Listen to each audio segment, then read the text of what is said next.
My name's Brian, I'm 34, and until a couple of weeks ago, I thought I had a pretty good life. My wife, Jessica, and I have been married for 8 years. We've got no kids yet, a topic we argued about every now and then. More on that later. A sweet little house in the suburbs, and a dog named Max who honestly feels like the only innocent party in all of this. I work in IT, and Jessica is a project manager at some big marketing firm downtown. We met at a mutual friend's party back in 2012, hit it off immediately, and got married 2 years later. Our relationship wasn't perfect, whose is? But I always thought we were solid. We were one of those couples who seemed to balance each other out. I'm the quiet, reserved type, and she's the bubbly social butterfly who can light up a room. We had our rituals, you know? Friday night takeout and Netflix. Sunday morning coffee runs. Inside jokes that only made sense to us. It felt like we were on the same page for most of our marriage. But looking back now, I realized that things started shifting about 6 months ago. At first, it was subtle. Jessica started coming home later than usual, blaming work emergencies or last-minute meetings. She became more protective of her phone, like she'd hold it at an angle where I couldn't see the screen or take it into the bathroom with her. I figured she was just stressed. Her job is demanding, and she's always had a habit of taking on too much at once. Then there was the sex, or lack of it, I should say. We used to have a pretty active sex life, but recently it became sporadic at best. When I tried to bring it up, she'd brush me off with excuses like being too tired, or not feeling sexy lately.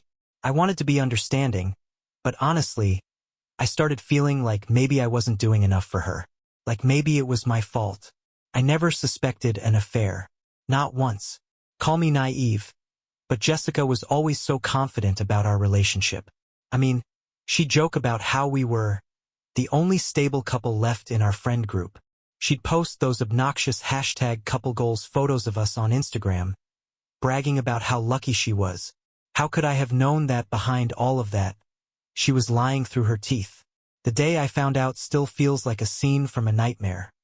One I can't wake up from. It was a Tuesday, and I remember it so clearly because nothing about that day hinted at the chaos waiting for me. I'd spent the morning in my home office, juggling server issues and sipping cold coffee, completely oblivious to how my life was about to detonate. I wasn't planning to go into the kitchen, but Max, our dog, started barking at the door.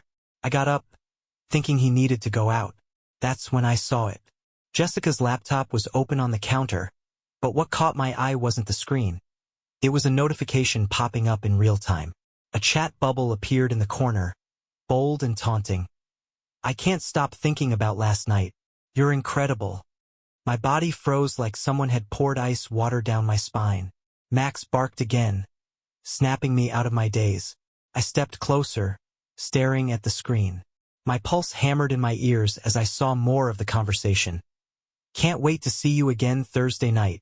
Same time, same room. It wasn't just a notification. It was a live chat, happening right now. Her laptop had some instant messaging app open, and whoever this guy was, Mike R., he wasn't holding back. I could see Jessica's last reply sitting there like a loaded gun. Last night was everything I needed. Can't wait either. I felt like I was standing on the edge of a cliff, teetering, my entire world tilting. My first instinct was to slam the laptop shut and pretend I didn't see anything. But no, I couldn't look away. My hand moved to the touchpad, almost like it had a mind of its own. I scrolled up, heart pounding, and there it all was. A fucking treasure trove of lies. Messages, photos, plans. This wasn't just a casual flirtation. This was full-on, deliberate betrayal. And then, as if fate wanted to twist the knife, another message popped up before my eyes. When he's gone tonight, call me. I'll bring the wine. And maybe skip the lingerie this time. I staggered back like I'd been physically punched, my stomach twisting so violently I thought I'd throw up right there on the kitchen floor. My knees hit the edge of a chair, and I sank down, shaking. Couldn't breathe. My fucking wife, was actively cheating on me, probably while I was upstairs working to pay for the roof over her head. But the worst part? That message about tonight. It wasn't just hypothetical. I had a late work meeting scheduled downtown. She knew I'd be out of the house. She'd planned this for tonight. I don't know how long I sat there, staring at her laptop screen, my thoughts racing and crashing into each other like a goddamn demolition derby. But when I finally stood up, something inside me shifted. I wasn't going to confront her right away, not yet. No, if she wanted to lie to me, to humiliate me, to use our marriage as some kind of convenient alibi for her secret life, then I was going to make her regret it. I had a few hours before my supposed late-night work meeting, and I knew exactly how I was going to use them. First, I grabbed my phone and took pictures of the messages on her laptop, screenshots of every filthy thing she and Mike R. had said to each other. The texts, the photos, the plans for tonight, it was all there, and I made sure to document every single detail. If this was going to be war, I needed my ammunition. Then I started thinking about the timing. The message mentioned tonight. That gave me a window to catch them in the act. I wasn't just going to confront her. I was going to destroy her house of lies brick by brick. I knew I needed backup. Someone who could keep me from losing my mind or doing something stupid. I called my best friend, Tyler, who's been my ride or die since high school. Tyler's the kind of guy who always knows how to keep a cool head, no matter how bad things get. "Dude, what's up?" he answered on the first ring. "Jess is cheating on me," I said, my voice flat, like I was stating the weather. There was a pause. "Wait, what? What the f*** are you talking about?" I filled him in, everything from the laptop messages to the tonight plan. I was pacing around the living room by the time I finished, my hands shaking, my chest so tight I could barely breathe. "Holy shit," Tyler finally said. "All right, listen. You can't just walk in there guns blazing. You need proof. Solid, undeniable proof. You said tonight, right? Let's set a trap." And just like that, we had a plan. Tyler was going to meet me later that night, and together we'd stake out the house and catch Jessica and her coworker in the act. Before I hung up, he added, "Brian, I know this is brutal, man, but you need to stay calm. Don't let her win by making you lose control. You're better than that." I nodded, even though he couldn't see me. "I'll be fine," I said. But honestly, I wasn't sure I believed it myself. The hours until evening felt like they stretched on forever. Jessica came home around 5:30, acting completely normal. If anything, she was unusually chipper, humming to herself as she walked into the kitchen. "Hey, babe," she called out, her voice as sweet as ever. "How was your day?" I could barely look at her. "Fine," I mumbled, forcing a half smile. "Got that late meeting downtown tonight, so I'll be out for a few hours." Her eyes lit up just a little too much. "Oh, that's too bad. I was thinking we could watch that new Netflix show tonight. But no worries, we'll do it another time." "Watch Netflix?" I thought. "You lying bitch." Instead, I just nodded. "Yeah, another time." As she moved around the kitchen, chatting about her day, I couldn't help but watch her with this new lens. Every gesture, every word, it all felt fake now. Like I was seeing the cracks in a mask I'd never noticed before. Around 7:30, I grabbed my coat and keys, kissed her on the cheek, and told her I was heading out. She smiled, leaning in just a little too close. "Drive safe," she said, her voice dripping with fake sweetness. As I pulled out of the driveway, I saw her in the rearview mirror, standing by the door, watching me leave. The second I turned the corner, I parked down the street and waited. Tyler pulled up a few minutes later, and I jumped into his car. We parked a block away from my house, just far enough to stay out of sight but close enough to see any cars pulling into the driveway. "She's not going to get away with this," Tyler said, his jaw clenched. I nodded, gripping my phone so hard my knuckles turned white. Not this time. Sitting in Tyler's car, my heart felt like it was trying to punch its way out of my chest. Every minute felt like an hour. The two of us were dead silent, both staring at my driveway like hunters waiting for prey. The clock on the dashboard read 8:15 when it happened. A silver BMW I didn't recognize pulled up to my house. My breath hitched as the driver got out. It was him, Mike R. Tall, blonde, smug as hell, just like I remembered from the office Christmas party. He was carrying a bottle of wine and looking around like he knew exactly what he was walking into. Tyler muttered, "There's the bastard." I couldn't speak. All I could do was watch as Mike knocked on my front door. Jessica opened it almost immediately, dressed in a tight black dress that she sure as hell didn't put on for Netflix and chill. She smiled at him, leaned in, and kissed him. Not a peck on the cheek. A full, passionate kiss. Right there on my goddamn porch. "Son of a bitch," I hissed through clenched teeth. Tyler put a hand on my arm. "Not yet, Brian. Let them get inside. Let them feel comfortable. Then we go in." I nodded, though every fiber of my being was screaming at me to storm in and end this right now. We waited another 15 minutes, letting them think they were safe. I couldn't stop imagining what was happening inside. My wife, laughing with him, touching him, maybe already undressing him. The rage bubbling in my chest was like nothing I'd ever felt before. Finally, Tyler checked his watch and said, "All right, let's do this." We both got out of the car and walked up to the house. My hands were shaking so badly, I almost dropped the spare key as I unlocked the door. The house was quiet, too quiet. The living room lights were dimmed, the bottle of wine half empty on the coffee table. I could hear muffled voices coming from upstairs, followed by laughter. Her laughter, that laugh I used to love. I motioned for Tyler to follow me as we crept up the stairs. The bedroom door was slightly ajar, and as we got closer, I could hear everything. Their voices were low but clear enough. "You're so much better than him," Jessica was saying. Her tone was sultry, playful. "You make me feel alive." Mike chuckled. "He has no idea, does he? Poor guy." I felt something inside me snap. I pushed the door open with so much force that it slammed against the wall, making both of them jump. Jessica was sitting on the edge of our bed, her dress halfway down her shoulders. Mike was standing shirtless, his belt undone, looking like a deer caught in headlights. "Don't let me interrupt," I said, my voice cold and steady in a way that surprised even me. Jessica's face went pale. "Brian? What are you doing here?" Mike stammered. This isn't what it looks like." I laughed bitterly. "Oh, really? Because it looks like my wife is about to f*** her coworker in our bed." Jessica stood up, pulling her dress back up over her shoulders. "Brian, please let me explain." "Explain what?" I snapped. "How you've been sneaking around behind my back for months.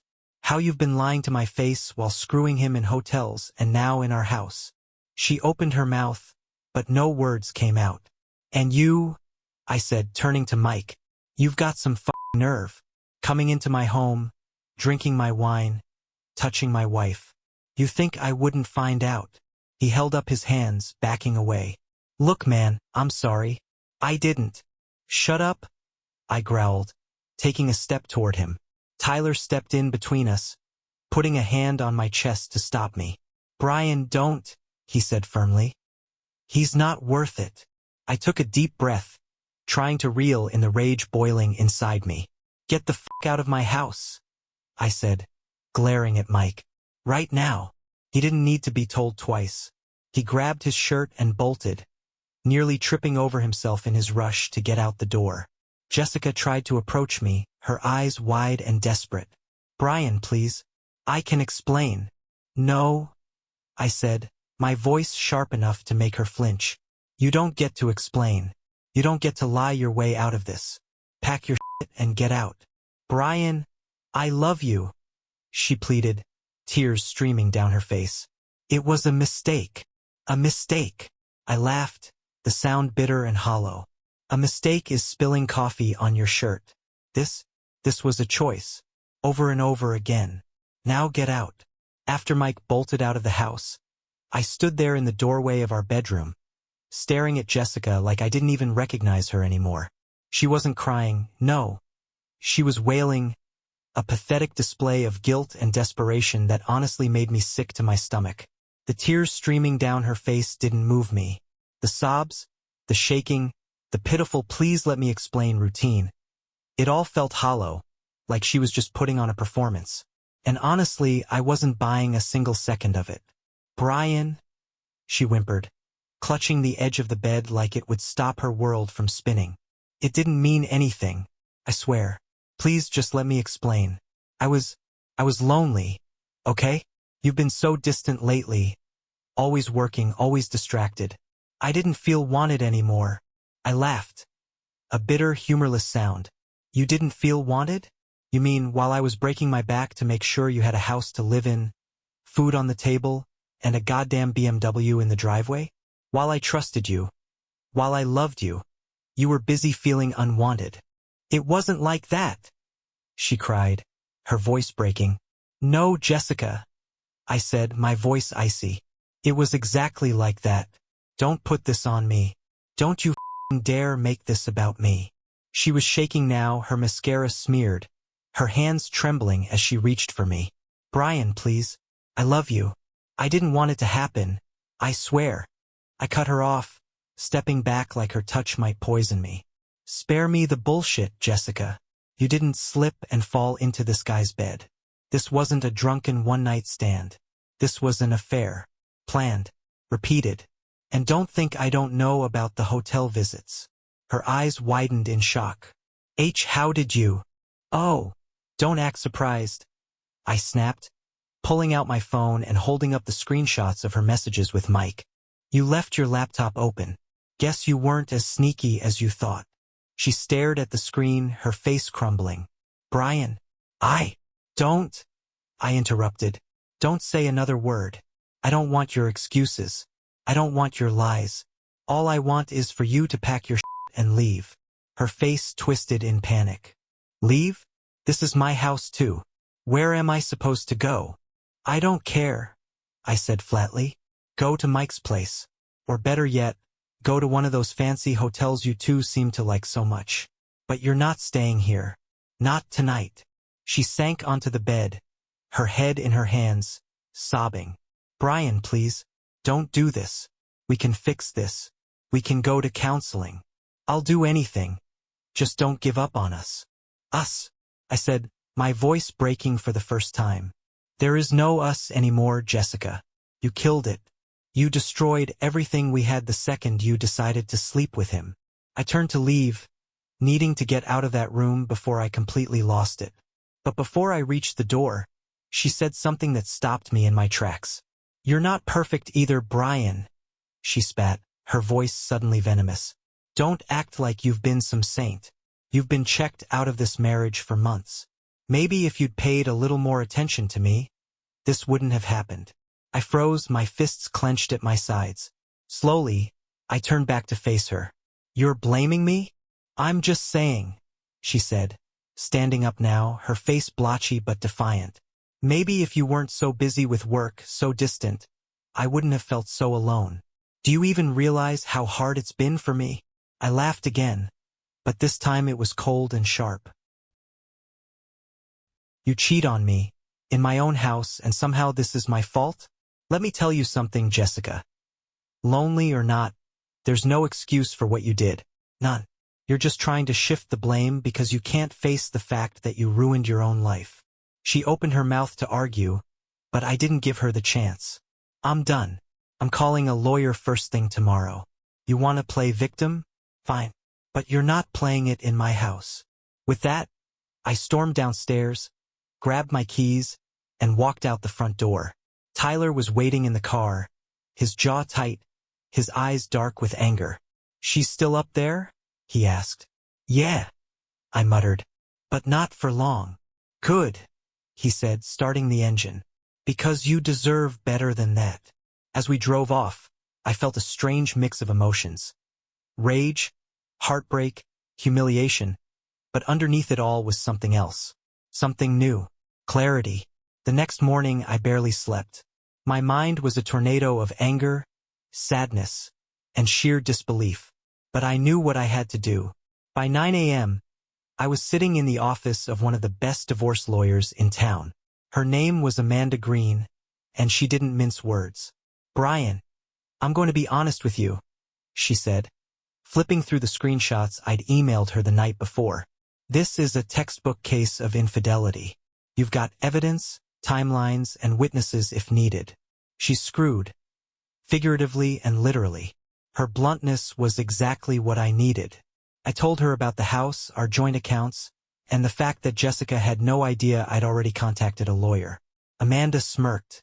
Good. The element of surprise is your best weapon here. What do I do now? I asked, rubbing my temples. Here's the plan, she said, leaning forward. You file first. We'll hit her with divorce papers before she even knows what's happening. With the proof of her affair, you'll likely get the house and a significant advantage in splitting assets. If she tries to fight, we'll use every shred of evidence you have to bury her. Her confidence was almost contagious. For the first time since I found out, I felt like I was gaining control of the situation. But then Amanda asked the question I'd been dreading. What do you want to do about her coworker, Mike? My jaw clenched. What are my options? Amanda leaned back in her chair, a calculating look in her eyes. If he works with her, there's a chance her company has a policy against workplace relationships, especially between colleagues of different levels. We could anonymously report the affair to HR. It wouldn't just burn her. It could torch his career too. I didn't hesitate. Do it. By the time I left Amanda's office, the plan was already in motion. That same afternoon, she filed the divorce papers, and I was preparing myself for the fallout. Tyler and I spent the evening packing up Jessica's things. Everything she had in the house. Clothes, shoes, jewelry, her stupid decorative candles. I didn't want to see any of it. Her black dress from last night, tossed it into a garbage bag with zero ceremony. The lingerie I'd never seen before, straight into the pile. Tyler joked about lighting it all on fire in the driveway, but I wasn't about to give her the satisfaction of that kind of drama. No, I wanted this to be cold and calculated. By the next morning, Jessica came home to find her belongings in neatly stacked boxes on the porch and a legal envelope taped to the door. I made sure I wasn't there when she arrived. I didn't trust myself to keep it together. But Tyler stayed nearby, parked across the street, just in case she tried anything. I got the call about an hour later. Jessica's name popped up on my phone, but I ignored it. She called again, and again. Then came the texts. Brian, what the hell is this? Are you seriously throwing me out without talking to me? We need to fix this. Please don't do this. I didn't reply. She didn't deserve my words. Later that afternoon, Amanda called me with an update. So, I sent a little anonymous tip to Jessica's HR department, she said, sounding smug. I attached some of the evidence you provided, enough to raise eyebrows without revealing who submitted it. Let's just say the wheels are already turning. Hearing that gave me a sense of satisfaction I hadn't felt in days. She thought she could cheat, lie, and humiliate me? Fine. But now she'd face the consequences, both personally and professionally. That night, Jessica showed up at Tyler's house, pounding on the door and demanding to see me. Tyler cracked it open just enough to tell her. He's not here, and even if he was, he wouldn't want to talk to you. She screamed something unintelligible, but Tyler shut the door in her face. Dude, he said, turning to me with a smirk. She's losing it. Good, I muttered, taking another sip of my beer. The following day, I got a call from Amanda. She sounded downright gleeful. Brian, you're going to love this, she said. Jessica and Mike's workplace HR department acted fast. They've already opened an investigation into their relationship. What does that mean? I asked, sitting up straighter. It means they're both about to have some very uncomfortable meetings, Amanda said, clearly enjoying every second. And if their company has a strict policy against interoffice relationships or inappropriate conduct, one or both of them could lose their jobs, especially with the evidence I anonymously sent. I leaned back, a grim smile creeping across my face. Jessica had been so careful about hiding her affair from me, but she never thought her little escapades could blow up her professional life too. Later that afternoon, I got a text from an unknown number. Brian, it's Mike. Call me, please. We need to talk. The audacity of this guy. What could he possibly want from me? I ignored him, of course, but the fact that he reached out made it clear the walls were closing in on both of them. By evening, I got word through the grapevine. One of Jessica's coworkers, who had always been friendly with me, decided to spill the tea. She called me up, whispering like we were in on some top-secret mission. "Brian, you didn't hear this from me," she said. "But Jessica and Mike were pulled into separate meetings today. People are already talking. HR is treating it like a serious breach of policy." "And what happens next?" I asked, trying to keep my voice steady despite the satisfaction boiling underneath. "Well, depending on how bad it looks, they could both be fired," she said. "Honestly, Jessica's been kind of a nightmare to work with lately, so I doubt anyone's going to stick their neck out for her." I thanked her, hung up, and sat in silence for a moment. It wasn't just about revenge anymore, it was about justice. Jessica had turned our marriage into a joke, and now her perfect little world was falling apart, piece by piece. It didn't take long for the fallout to hit Jessica like a freight train. 2 days after Amanda sent the evidence to HR, I got another call from my coworker informant. This time, her tone was almost amused. "Brian, it's official. Jessica's been suspended, pending the investigation. And Mike? He's already out. Fired. They said he violated the company's code of conduct. And apparently, his history with other employees didn't help him either." "Other employees?" I asked, my eyebrows shooting up. "Oh yeah," she said with a laugh. "Turns out Mike's been playing this game for a while. Jessica's just the latest in a string of coworkers he's mentored. But I guess she's the one who got caught in the crossfire." I hung up, letting the information sink in. Jessica had risked everything. Our marriage, her reputation, her career. For a guy who wasn't just a cheater but a serial one. The irony was almost too much to handle. Later that evening, Jessica finally broke her silence in the form of a long, desperate text. "Brian, please talk to me. I've been suspended from work, and I don't know what to do. I'm scared. I need you. Can we please just talk? I'll do anything to fix this." I stared at the message for a long time, my thumb hovering over the reply button. But I didn't respond. What was there to say? She wasn't scared because she'd hurt me. She was scared because her entire life was unraveling, and she had no one left to lean on. That night, Tyler and I celebrated with a couple of beers. "She's panicking," Tyler said, clinking his bottle against mine. "Serves her right. What did she expect? To cheat on you and get away with everything scot-free?" "Honestly," I said, taking a swig, "I don't even care what happens to her anymore. I just want her out of my life." And yet, a small part of me wondered how far she'd fall before she hit rock bottom. The next morning, she showed up at the house. Again. This time, she looked worse than I'd ever seen her. Makeup smeared, her hair a mess, clutching a duffel bag like it was the last thing holding her together.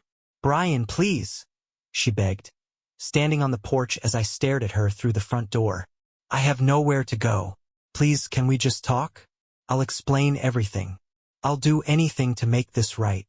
"You should have thought about that before you cheated," I said coldly, not even opening the door.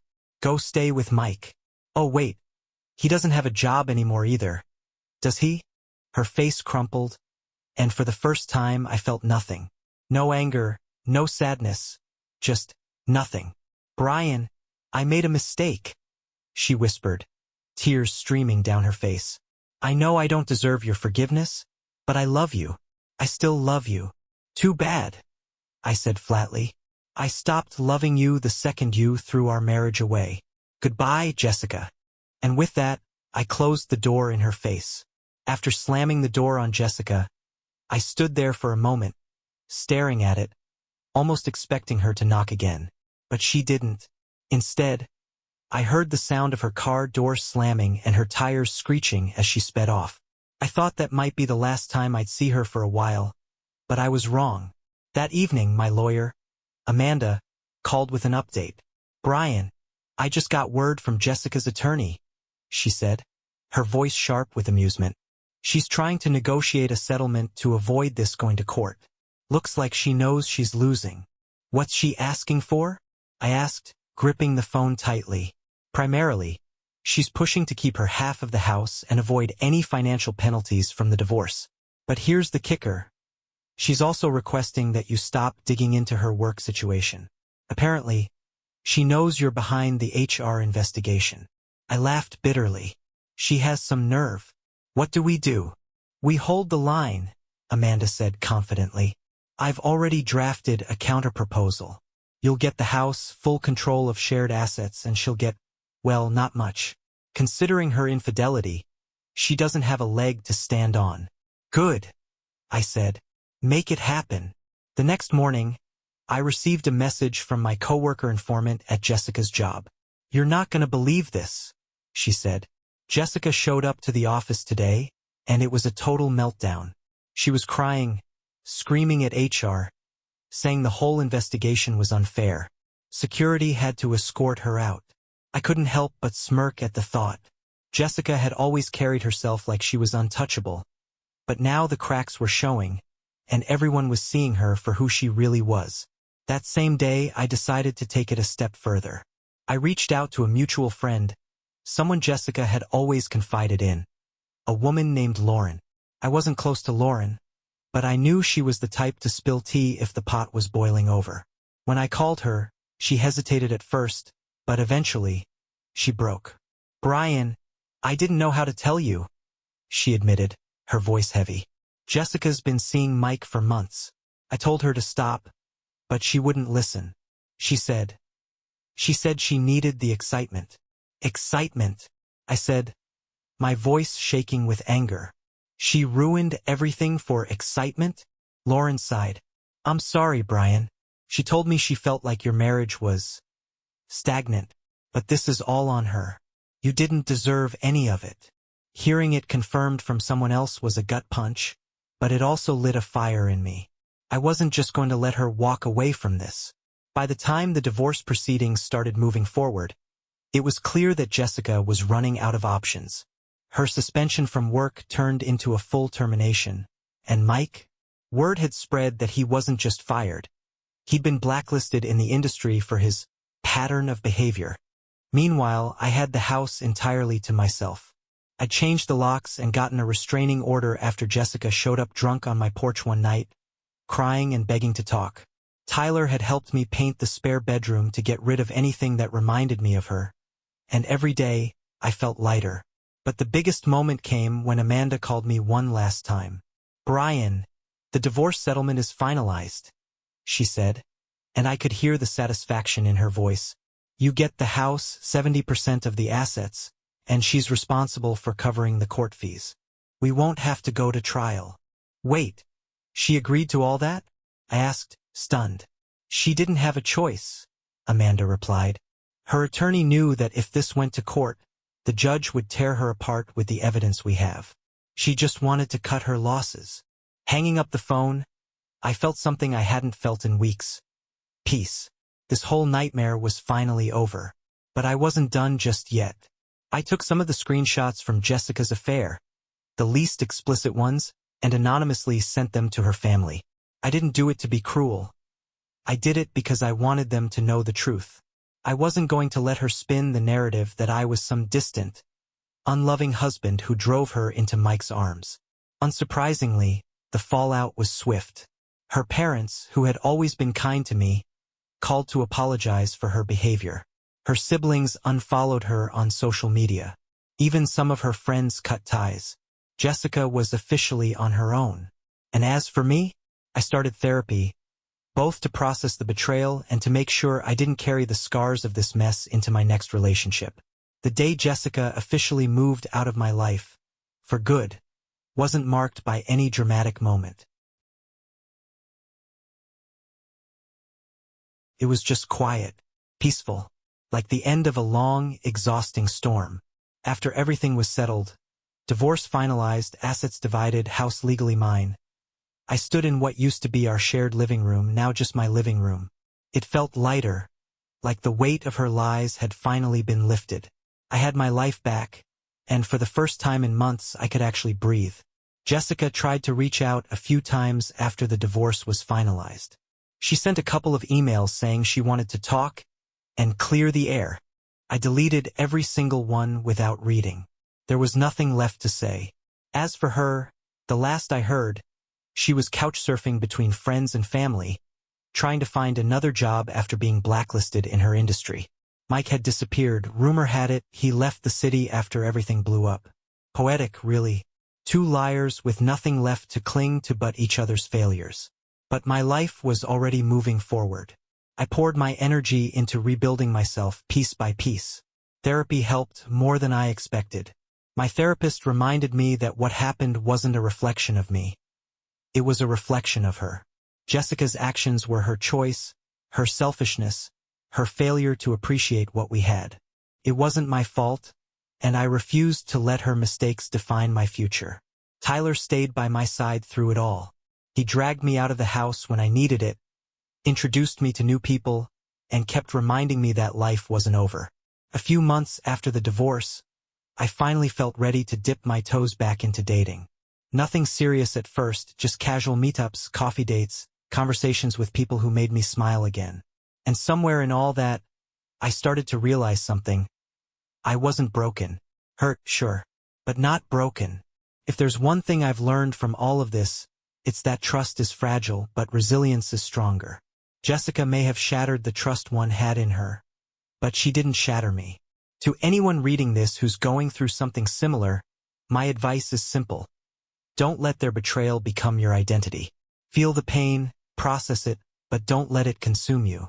There's life after betrayal, and it's better than you think. As I write this, I'm sitting on my porch with Max curled up at my feet, the sunset painting the sky in shades of orange and purple. It's peaceful, and for the first time in what feels like forever, I'm happy. The chapter with Jessica is over, but my story is just beginning.